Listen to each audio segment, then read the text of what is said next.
अस्सलामुअलैकुम वरहमतुल्लाहि वबरकातुहू। नाज़रीन, उम्मीद करता हूँ आप सब खैरियत आफियत के साथ होंगे। आइए इंशाअल्लाह अज़्ज़वजल आज की इस वीडियो में उर्दू पढ़ना सीखें। और आज का जो हमारा टॉपिक है अर्तुग़रुल गाज़ी की स्टोरी। अर्तुग़रुल गाज़ी के बारे में मुख्तसर मालूमात हम जानते आ रहे हैं। 7 पार्ट हो चुके हैं, पार्ट नंबर 1 से लेकर पार्ट नंबर 7 तक। अब आइए इंशाअल्लाह अज़्ज़वजल आज की इस वीडियो में पार्ट नंबर 8 यानी कि 8वां पार्ट इस पैराग्राफ से शुरू करेंगे। और चूँकि अगर आपने 8 पार्ट नहीं देखे तो इससे पहले के पार्ट्स को देख लीजिए, चूँकि आपको ये जो बातें यहाँ से बताई जाएगी इसका ताल्लुक पीछे वाले पार्ट से यानी इससे पहले वाली वीडियो से। और ये पूरा एक वाक़या है और एक हिकायत है, एक चैन की तरह है कि अगर आप बीच में कोई पार्ट भी मिस कर देंगे तो आपको पूरी बात समझ में नहीं आएगी और पूरा जो वाक़या है उसका जो खाका है वो आपको समझ में नहीं आएगा। तो आप तमामी पार्ट्स को लाजिमी तौर पर देखिए ताकि आपको अर्तुग़रुल गाज़ी के तुर्किस्तान के पुराने हालात भी मालूम हो सके और जो जंग की और जो मदद की वो भी आपको मालूम हो सके। अब आइए यहाँ से इंशाअल्लाह अज़्ज़वजल कंटिन्यू करते हैं पार्ट नंबर 8 में। देखिए इस पैराग्राफ से, सल्जूकी बादशाह, ये एक ख़ानदान था, ठीक है, जो चला आ रहा था उस वक्त तुर्की में।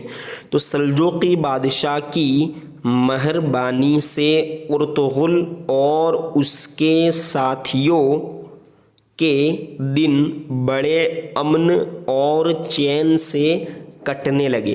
अब देखिए, अमन माने भी चैन और चैन माने भी आराम, है ना।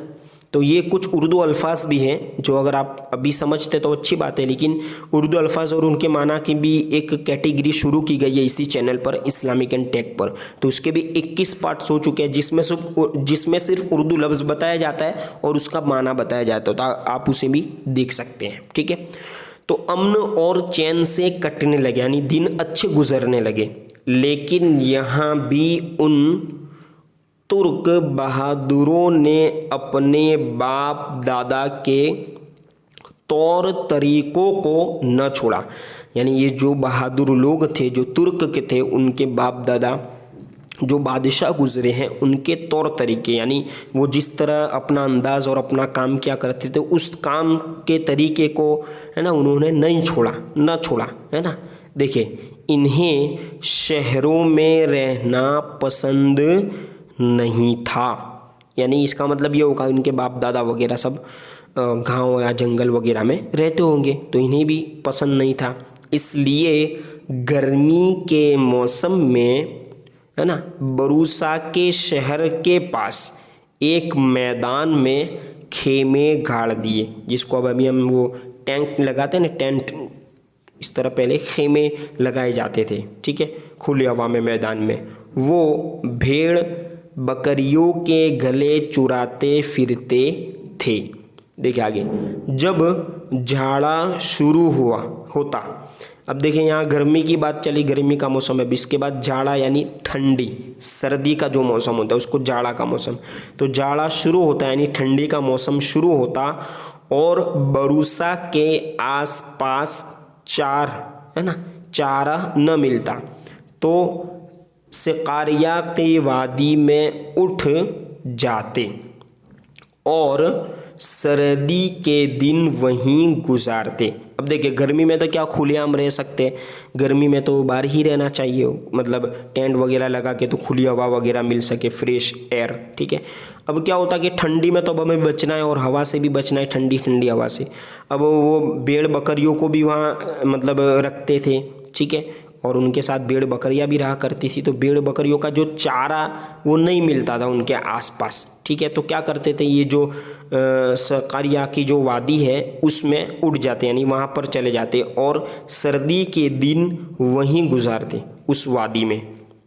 देखा आगे, मुग़लों ने तुर्कों के हाथ से बड़ी सख्त शिकस्त खाई थी।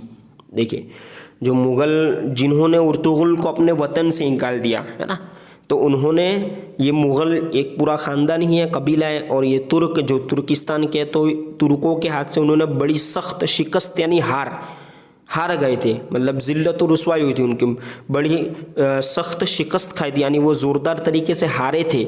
इसलिए उनके दिल में ये फांस बराबर खटक रही थी, मुग़लों के दिल में, कि मौका मिले तो किसी तरह तुर्कों से शिकस्त का बदला लें।